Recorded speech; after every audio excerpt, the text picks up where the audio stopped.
Bismillahirrahmanirrahim. Assalamualaikum warahmatullahi wabarakatuh. Yang dihormati pensyarah saya bagi khusus Bina Insan Guru Puan Nurul Syahidah.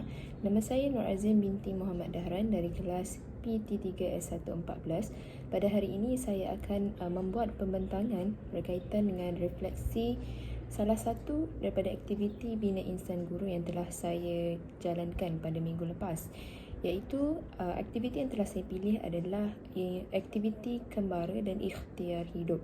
Jadi yang pertama, antara kelebihan aktiviti kembara dan ikhtiar hidup ini yang telah saya perolehi adalah yang pertama iaitu kerjasama bergerak dalam satu pasukan, di mana untuk aktiviti kembara dan ikhtiar hidup ini sangat pentingnya nilai kerjasama dalam kumpulan, di mana jika satu kumpulan itu tidak bergerak seiring, maka sukar untuk mereka habiskan daripada satu checkpoint kepada checkpoint yang terakhir dan untuk menjalankan tugasan-tugasan yang diberikan, sebagai contohnya untuk menyelesaikan masakan rimba.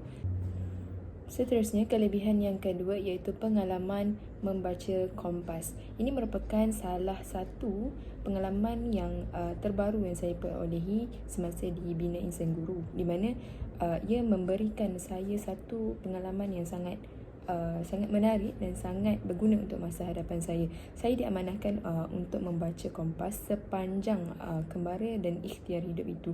Jadi saya mendapati terdapat kelebihan dan kelemahan yang masih perlu saya perbaiki dalam membaca kompas.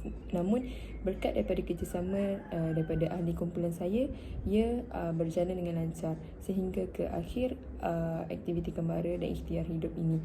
Saya mendapati ilmu-ilmu baru dalam menentukan bearing, mengikuti bearing dan menentukan arah untuk dituju.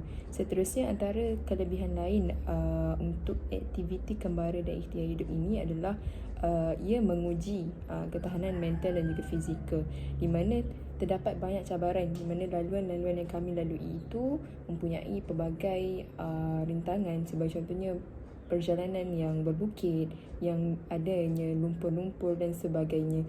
Ia memberikan kami satu ujian. Namun di sebalik ujian itu, ia memberikan satu ketahanan untuk mental kami untuk menghabiskan juga aktiviti ini dengan jayanya.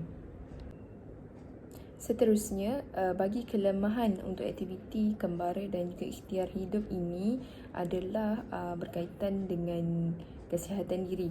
Jadi antara kelemahan yang saya dapati adalah saya sendiri dan juga ahli kumpulan ada yang tidak membawa bekalan air, ada yang tidak membawa bekalan penyembur nyamuk. Jadi ia memberikan kesan yang kurang baiklah kepada kesihatan, di mana akan mengalami dehidrasi kerana cuaca yang tidak menentu, cuaca yang agak panas dan juga tiba-tiba hujan.